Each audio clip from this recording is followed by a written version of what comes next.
Safi Camara s'est mariée à un entrepreneur ghanéen en 2018 sous le régime de la communauté des biens. Depuis le décès de ce dernier, la jeune dame fait face à une bataille judiciaire sans précédent pour rentrer en possession des biens qui lui reviennent de droit. Et pendant notre réunion de famille, conseil de famille, on a désigné, parce qu'il avait un compatriote avec qui il travaillait dans son entreprise, on lui a désigné de gérer les biens de mon mari jusqu'après mon veuvage. Et ce compatriote, aujourd'hui, veut se transformer en héritier. Aujourd'hui, on a fait une réunion de famille pour qu'il nous fasse le compte rendu.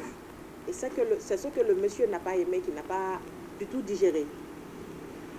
J'ai vu qu'il n'était pas clair dans tout ce qu'il faisait, donc j'ai fait appel à la justice.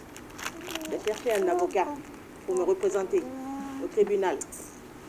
On a été au tribunal à Sigiri, à la première instance de Sigiri.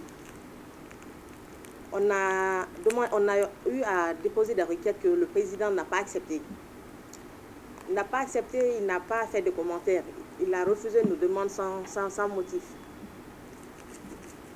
Et c'est suite à ça qu'on a vu que le monsieur a été soudoyé, le président, pour que la justice soit en sa faveur.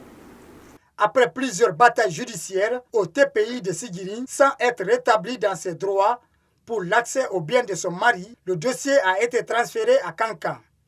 Safi Camara se dit déterminé à aller jusqu'au bout de cette affaire.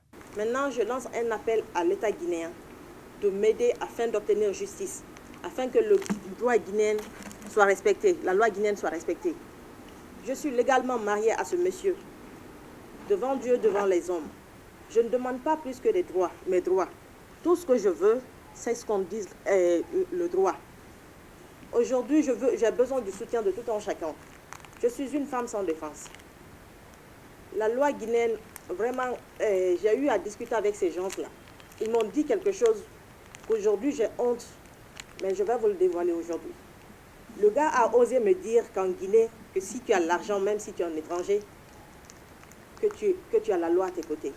Au dire de la dame, son défunt mari a laissé 2 entreprises de sous-traitance à la SAC de Sigiri. Il était le seul actionnaire de la première et détenait 50% de la deuxième.